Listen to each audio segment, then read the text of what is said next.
On today's episode of Locked On Avalanche, that guy that the Avalanche decided to trade for while I was gone, well, at least they waited to play him until I came back. And he's making a lot of Avalanche fans happy. Let's talk about Mackenzie Blackwood and the Avalanche win over the Nashville Predators. New episode of Locked On Avalanche coming at you.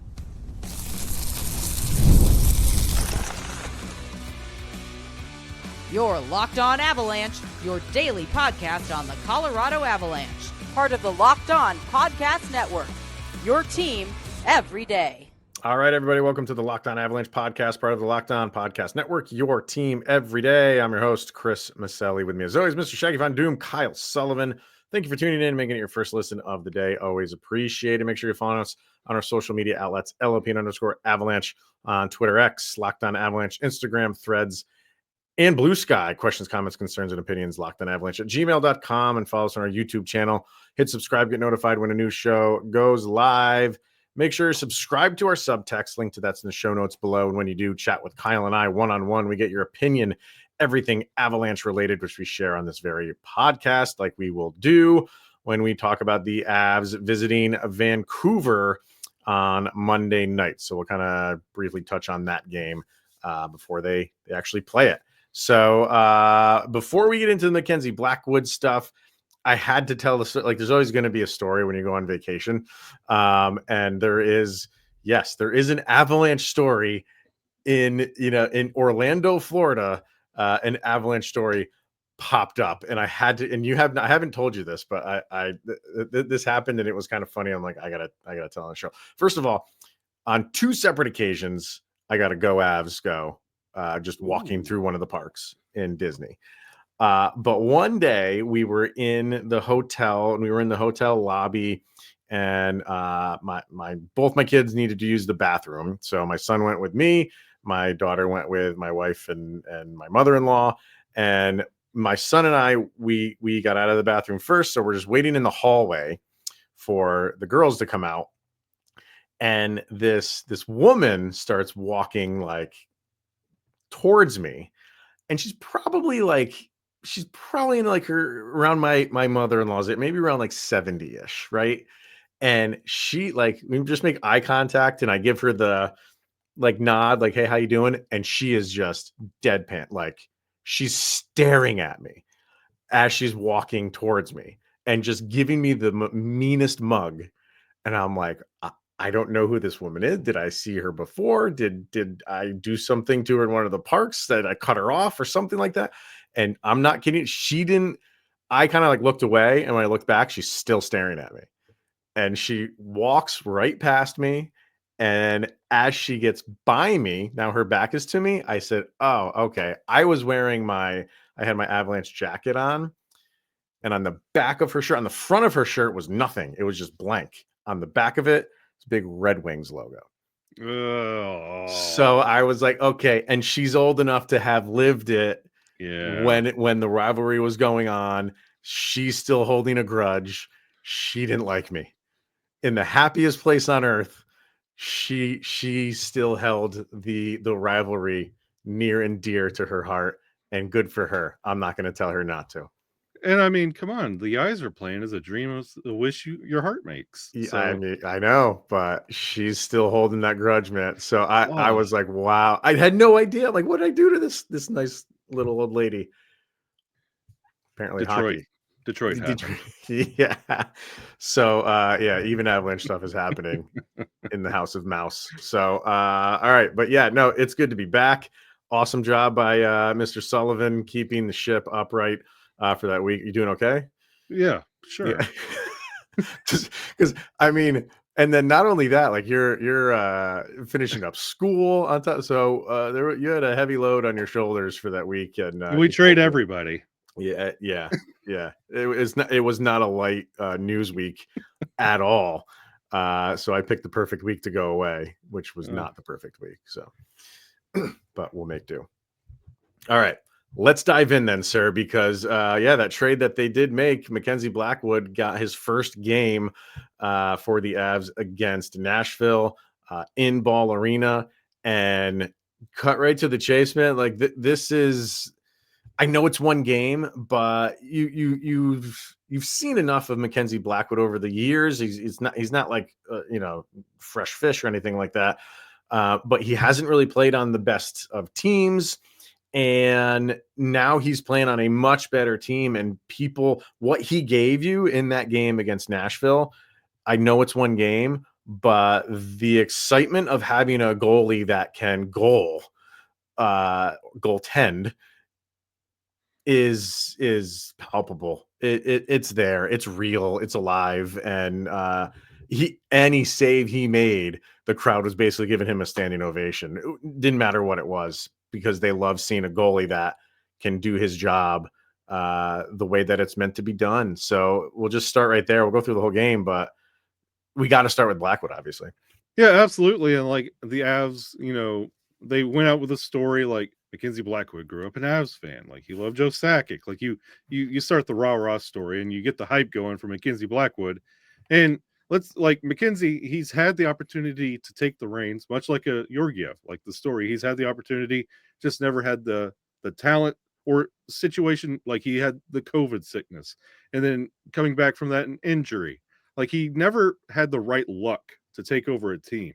He's a good goaltender. He's not going to be a great Vezina goaltender, but he's going to be a good goaltender.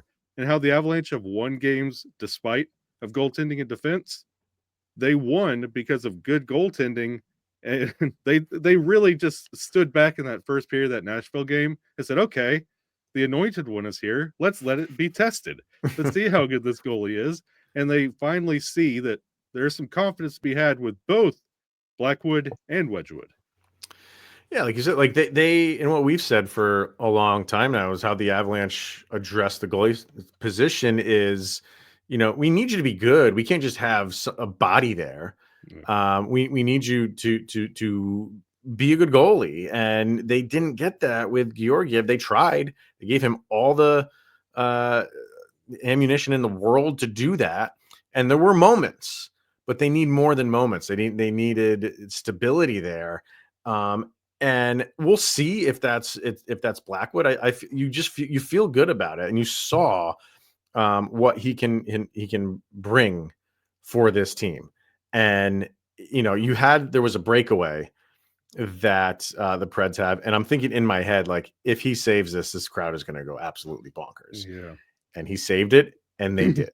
So you're getting like the Avs this year, notoriously right now, their first periods have been just duds, and they're finding themselves down in first periods all the time.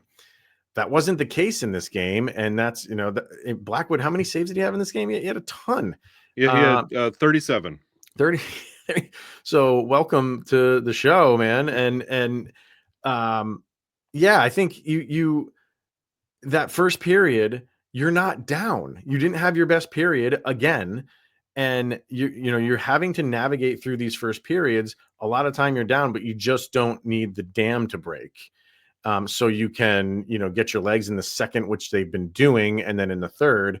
And for the first period, yeah, you didn't have your best first period again, but you had him back there saying, like, I got you guys for the first period. I don't want, again, we've been saying this for all season long. Like, we don't want that to be the norm, but we're in mid-December now. It seems to be the norm right now. And if he can keep you at 0-0, and then you can go do your thing in the second and in the third, that's what the Avalanche look for in their goalies. We need you to be good, better than good, not amazing, which would be fantastic. I'm not going to say, they're not going to say, don't go be amazing. But if you're not, that's okay, because we have all these other guys that do the heavy lifting. But I think he can give you those moments that Georgiev, when he had those really good games, he can give you those games more often than Georgiev did.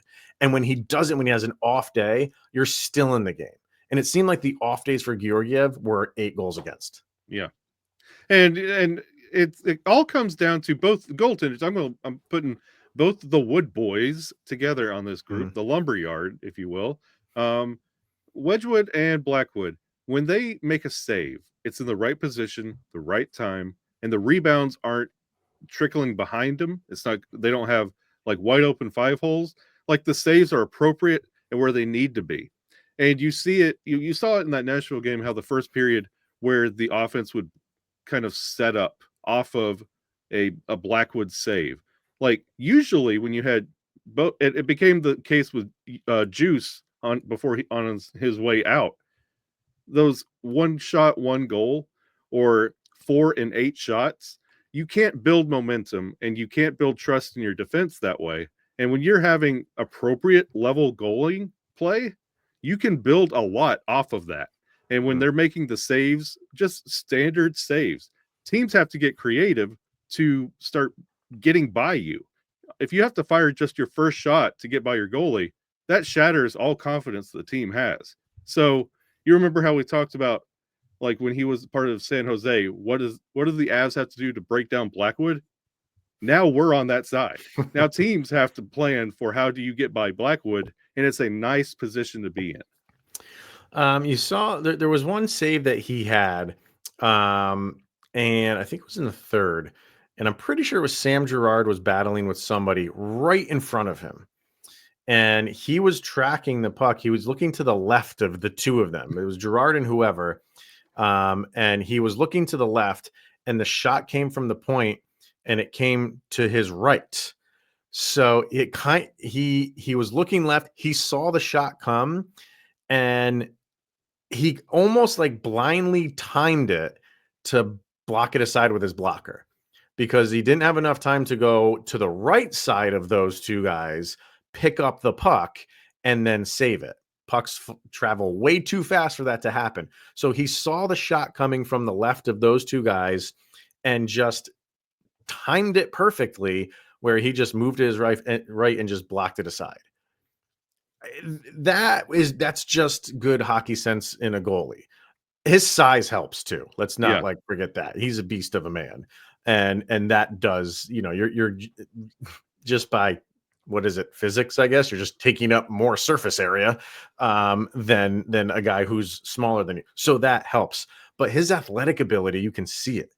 You can see his athletic ability he's not this big guy that struggles to get around. He's a big guy that moves quickly. And when you have those two things as a goalie, your numbers are gonna look good. And when you're finally playing on a good team, we might see. I mean, you mentioned like Vezina stuff early. This year is out the door for that. But if he hangs around after this year, which everything is, they're wanting to sign him, if for what the rest of this year he gives you what you need, could he be in that mix? I think he could be in the mix. I'm not going to say he's going to take over the league or anything like that, but given an opportunity to play on a team like this, his name could be thrown around, or at least higher up on those lists than in years past. And I think it's because it's all coming together for him, like his age, how long he's been in the league, and now with a good team. I think you're going to see the best of what Mackenzie Blackwood has to offer.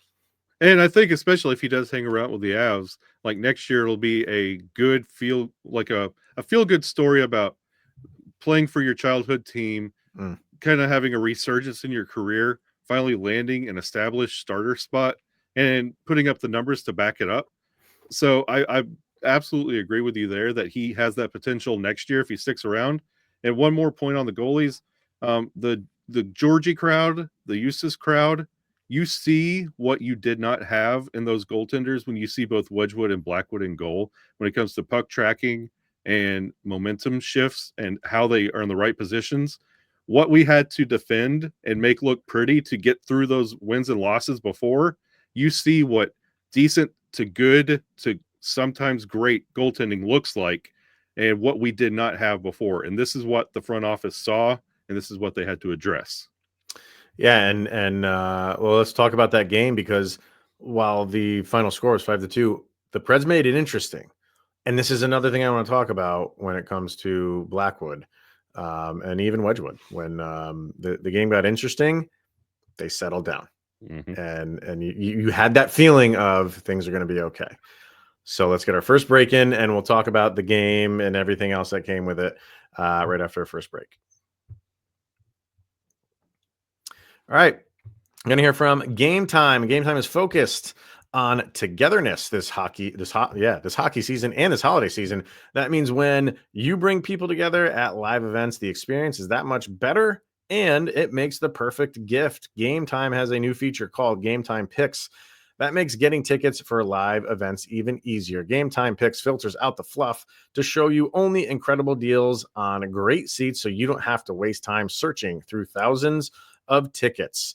Over on Game Time, you have the Game Time Picks. You also have all-in pricing. You can toggle that feature on, and it shows you the total upfront with no surprise fees at checkout.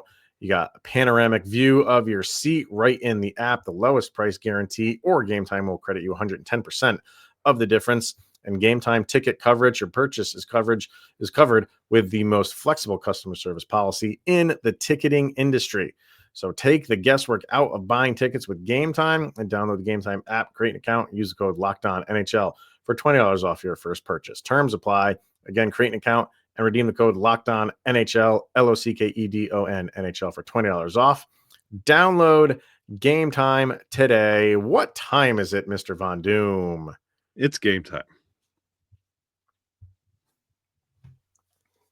So the Avs win it 5-2. It got a little bit interesting where the Preds started to get a lot more chances in the third, and they get 2 to make it 3-2. And the Avs I think they got 2 empty netters, I believe, in this one, right? At the end of that game. Yeah, it's been 48 hours. So the detail. Yeah. But just to go back to Blackwood quickly, like, when that happened, like, there were 2 really, like, the one goal, there was 2, right? The Stamkos goal is crazy. Like, how he got that shot off, it was basically in between his legs. So even though they pulled close, this is where, when you have, how I said in the beginning of the game, where you're not playing your best, and he kept things 0-0. Then when you started to pick it up a little bit more and you start playing your game and you built a lead, you built a 3-0 lead. They get a couple. How you had that feeling in the first, I had that feeling at the end. Like, he's dialed in. They got a couple past him. Hey, that's hockey. The other team is trying too. But I feel really good about the rest of this game and him just getting back to, all right, let's just focus in here and get back to locking it down, which he did. And see, and like in instances like this, when you have semi-average to good goaltending, now you start seeing where that stink comes from when it comes to, like, moments of defensive lapses. Like, hey, Nathan MacKinnon, he's fine, not broken. Ross Colton, he's fine, not broken. Artturi Lehkonen, he's fine, not broken. Defense is not great, and power play is the big stinky on this team. Like, you got to do something with the power play. So now that you have goaltending addressed and he could settle down in those pressure moments, and you're not sitting on the edge of your seat just hoping to make it to the final horn, now you could see, okay, that's fine. Defense has to clean it up, and we got to clean up this power play because everything else is starting to work. So we got to build momentum somewhere else other than goaltending, because that's been addressed. And as far as the position players go, you had Nathan MacKinnon, a 3-point night, and he gets to 50 points on the season. So he had that little bit of a lull in November. I think it was like late November. Where just, the goals were not coming for him. Even the points were not coming. He wasn't getting shots on goal at all. I think over the course of like 5 games, he had like 3 shots on goal, whatever it was. But, players are going to have funk here and there. Even guys like Nathan MacKinnon, that rust is whatever that was is gone. And he's just back to his normal self. So he had a 3-point night, 2 goals and an assist for him. You mentioned Lehkonen, 2 goals for him. I feel like we don't talk enough, and maybe we will in time, about the trade for Artturi Lehkonen being one of the best in this franchise's history. There's been some good ones. Yeah. we know the history. We don't need to go through them of the incredible deals that the Avalanche have made since they became the Colorado Avalanche. But I feel like maybe when it's all said and done, you might have to look back and be like, that Lehkonen deal is towards the top. Is it going to be Patrick Waugh? No. Is it going to be Ray Bourque? No. But it's there. It is up there, because I can't say enough good things about Artturi Lehkonen. And we always say how, like, in Avalanche circles, we feel like Mikko Rantanen is one of the most underrated players in the league. Maybe you can still have that argument. I feel like Lehkonen is there now. He doesn't get enough credit for what he does on the ice with this team. He's fun to watch. And, you can see the difference when he's not there, when he missed those games at the beginning of the season, and he's come back and he's hit his stride. He's an excellent player for this team.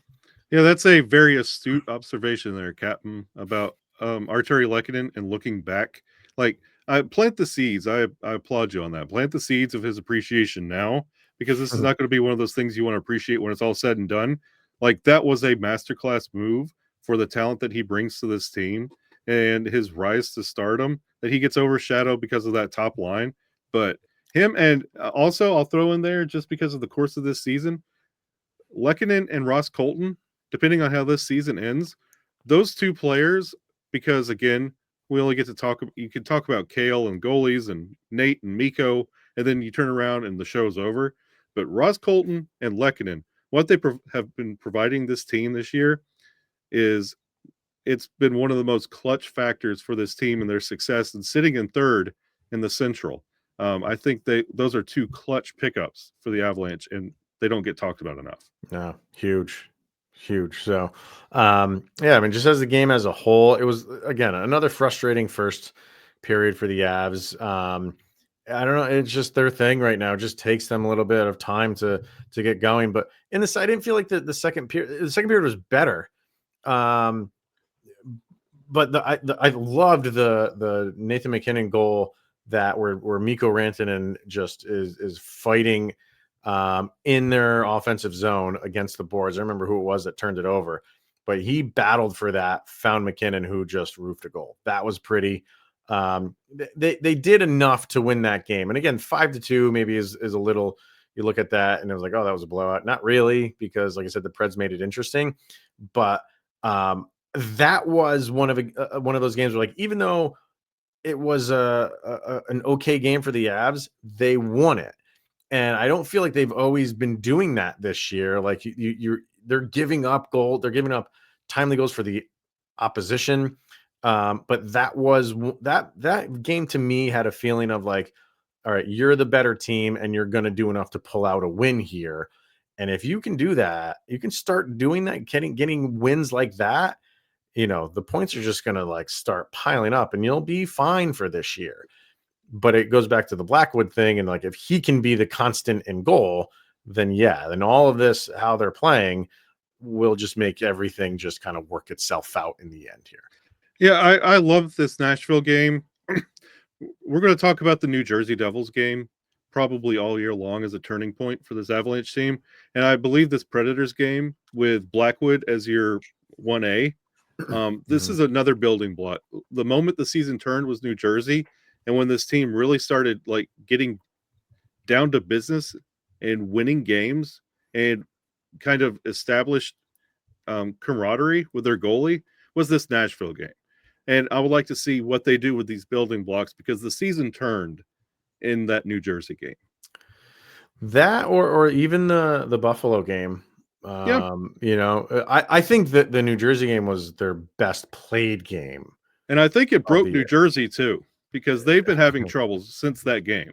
They haven't really paid much attention to them. They have been losing games and not been taking the right amount of shots and being limited. Like, I think it started to fracture them because it was a mano on mano, like, let's see who's the best. And you walked out of there getting goose egged.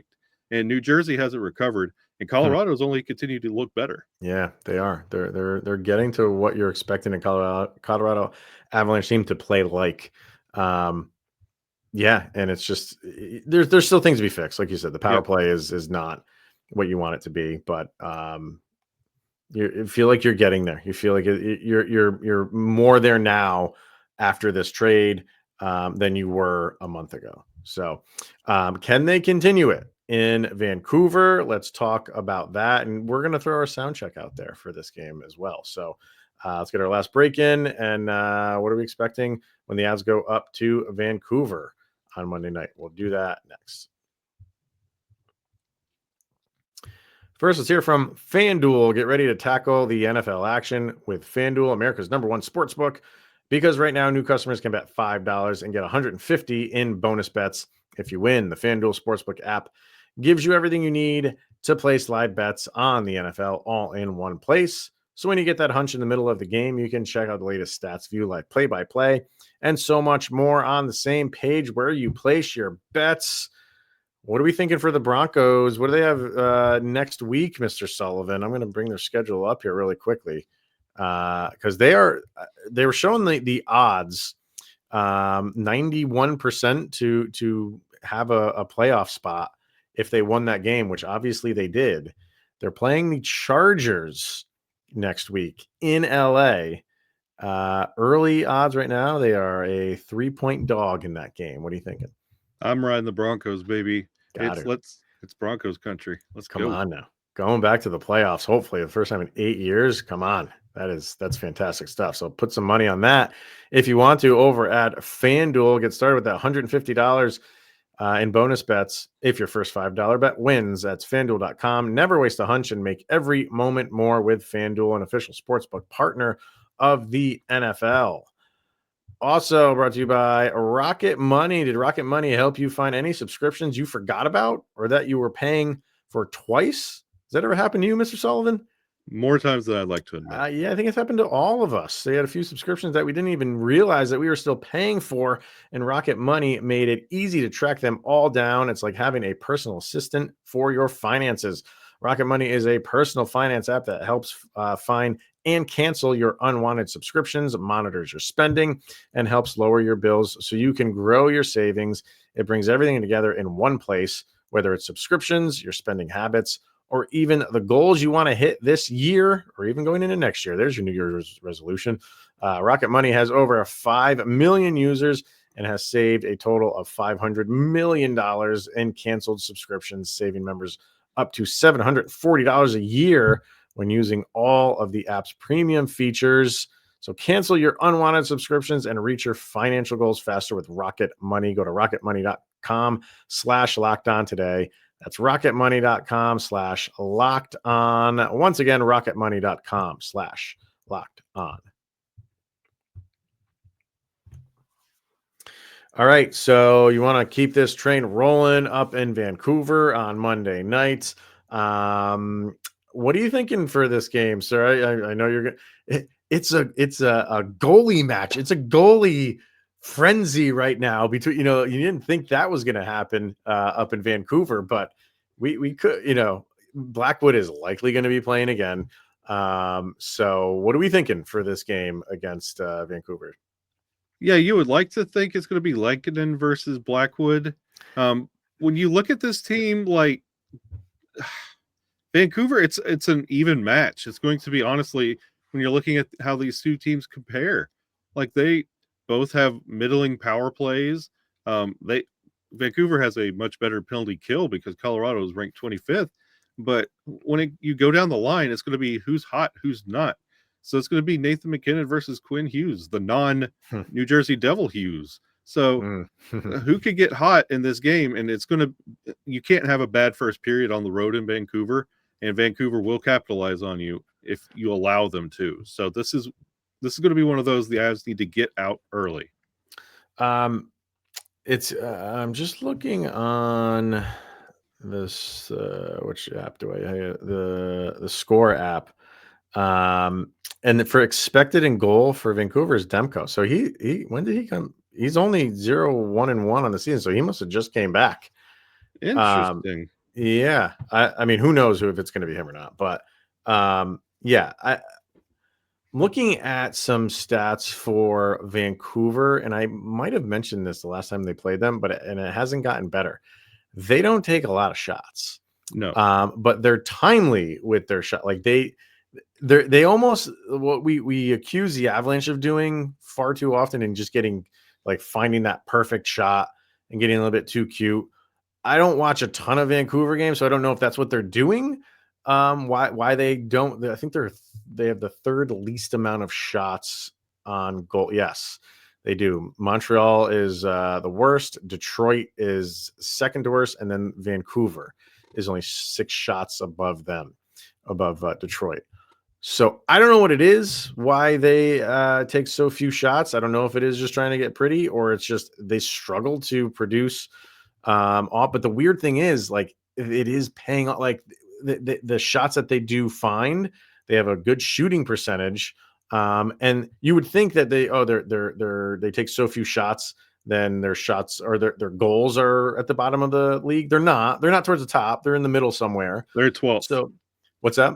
They're 12th. 12. Yeah. So, if they're getting a good look, they're taking it and they're doing the best with those opportunities that they get. But for whatever reason, they don't shoot a lot. Yeah. I don't know. And the other thing with them is I'm over on the NHL Edge site, which breaks down team comparisons with one of the things they do is the top skating speed. And you see that a lot with the Avs, like their speed bursts and stuff like that, because Nathan MacKinnon is always tops in the league over 22 miles an hour. Vancouver is not a very fast team. For 22 mile an hour speed bursts all year long, all skaters, Vancouver has 9. 9 times a guy has gone over 22 miles an hour.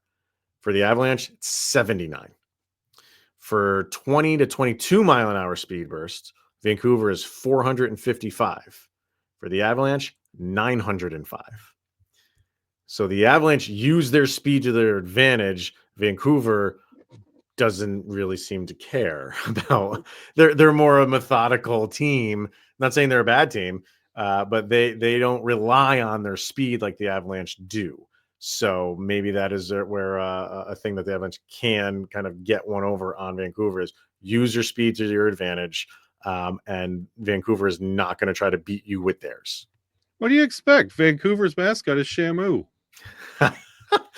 I didn't think of it that way. So they're taking after their mascot. Yeah, Free Willy, baby.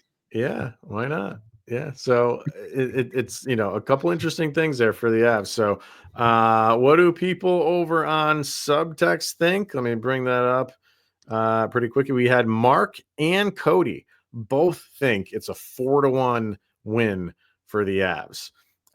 Cody says, who was at the Broncos game, by the way. Hey.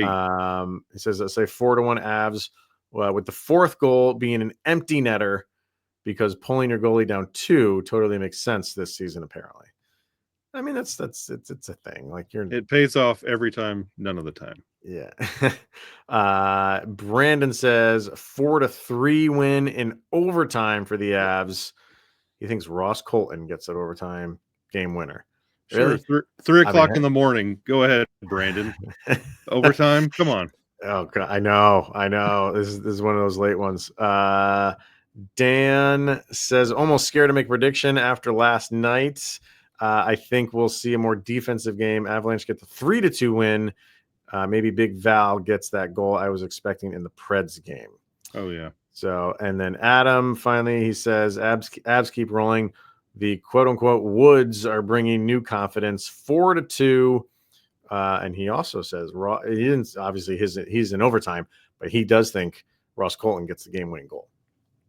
A lot of love for Ross Colton in this game for some reason. He's earned it. He is he's a unit this year. I mean, if you're going to overtime, I'm going straight to Nichushkin or straight to Lehkonen. Yeah. But hey, I mean, Ross Colton, I don't care who gets it. Yeah. What are you thinking? What are you thinking for this? What's your prediction? I'm never right. This just has this has one of those feels like if the Avs can put together a good first period and come right out of the gate, this does have a 4-1, 5-1 feel for the Avs, and it's going to be one of those that this turns the heads of the NHL media to, hey, Mackenzie Blackwood's pretty good, and that's going to be the story going into Christmas. Yeah, Vancouver is coming off of a loss. Who was that? That Bruins. Yeah, they lost 5-1 to the Bruins. So that's an ugly loss for them. They're going to want to redeem that. Yeah, if you can, when you're on the road against a good team, you just want to get through those first 5 minutes, calm the crowd down, and then kind of get your game, and then have just multiple shifts in a row where you're playing good hockey, and that kind of sets the tone for the game. And if you can do that, I don't want to keep going to this well of like, oh, just get through the first. I don't want to do that. No, have a good first period. Mm-hmm. Stop just doing this whole like, oh, just get, first periods haven't been our thing. So what? We just throw our hands up and say that's how it is. No, turn that around. Make you be the aggressor in the first period. And I'm sure they're trying to do that for whatever reason. It hasn't been the case for the Avs, but I just want to see a good first period and then a good game. But you have to feel good if you're an Avs fan and going into this game that, they can win this thing for sure. It's been a while. It has been. You're right. You're right. And then after this, it's in California. Is the Sharks game the first game or the second game of that back-to-back? It's the first. It's the first one. So go check on Covey and Georgie, see how they're doing. You know, a Georgiev shutout is coming. Man, if that happens, if he does it, there better be a first shot, first goal in that game. Oh, there better be. They're for him, not for us. For him. Oh God. Absolutely. Yeah. Right. So yeah, we'll get to that one later though. All right, let's get to our sound check and wrap this thing up. So Colin and I always pick a song that we think summarizes the most recent game. We put these songs up on a playlist over on Spotify, which you can follow along. Just search for LOA Soundcheck volume number 4. So what was your sound check for the Avs win over the Nashville Predators, sir? Well, to everyone listening to the show, you knew I grew up in Alabama. I grew up with country music in my heart. I grew out of it. But this one, definitely because of the power play, the defensive play, and the 37 shots on our brand new squeaky clean goalie. I'm going with, I don't think Hank would have done it this way. By one of my favorite country artists of all time, tied with Johnny Cash, would be Waylon Jennings, the Balladeer. Why this song? No, it's you have a new goalie. I don't listen to country, so you got to. It's a great song. It's a song about the current state of country music, and Hank Williams would not have pursued his country music career this way with the Rhinestones and all that. But I put it this way because you have a brand new goalie. You don't want to immediately shell shock him and like freak him out. Like, this is the quality of defense I'm going to have in front of me. I thought I would be bailed out in a power play. Like, you want to set his expectations a little bit higher, and you want to make it a little bit easier of an initiation for the Avalanche. Mm-hmm. So it wasn't ideal for this overhyped, like, big, he's finally coming, he's arriving, Mackenzie Blackwood, and then you let him get peppered like that. It's not ideal, and you would want to see a little bit better, but I anticipate better in his next start. Yeah, they definitely threw him right into the lion's den there. Here's a bunch of shots at you. See what you can do. Which is kind of what I went down the road of Pink Floyd and went with Welcome to the Machine, because that's it. Like, it's an introduction for him of welcome to this team that can be a well-oiled machine, and you might be that piece, that missing piece that they had. So it was like a welcoming party for him. You didn't want that many shots on net, but in some aspect, it was like he showed you that he's up for that challenge. So yeah, welcome aboard. The trade is behind us. You got your first game in. Welcome to the machine. Welcome to the show. And now let's get this thing on the road. So that's where I went. Can't beat it. Not at all. Gotta love the Floyd. I've really been warming up to them in the past 2 years. You're not a huge the Floyd and the Stones. You're not a big Stones fan either. No, and in the past year I've used to hate the Beatles, and now I kind of dig them. Is it the documentaries that do it for you? I don't know what it is. I think I'm getting older in life, and the closer I get to the end of school, the more freedom I feel. And I'm like, oh, the Beatles, I could feel their music. Yeah, I there's some artists out there that I feel the same way, where as I've gotten older, you get a much more appreciation for them. So I'm glad you're coming around to the Floyd. Yeah, the Stones. I don't think I'll ever get there, but Pink Floyd, there's a lot of deep cuts that I'm like, oh, this is good. I'll put a Stones playlist together for you. That'll turn the tide for you. Give me Stones. Yeah. All right, everybody, that's going to wrap it up for today. Thank you for tuning in and making this your first listen of the day. That is always appreciated. He is Mr. Shaggy Von Doom, Kyle Sullivan. I am Chris Maselli. This is the Locked On Avalanche podcast. We'll see you guys tomorrow. And yeah, you just made it through another 24 hours where Sidney Crosby is another day closer to to becoming a Colorado Avalanche? He doesn't have kidney stones.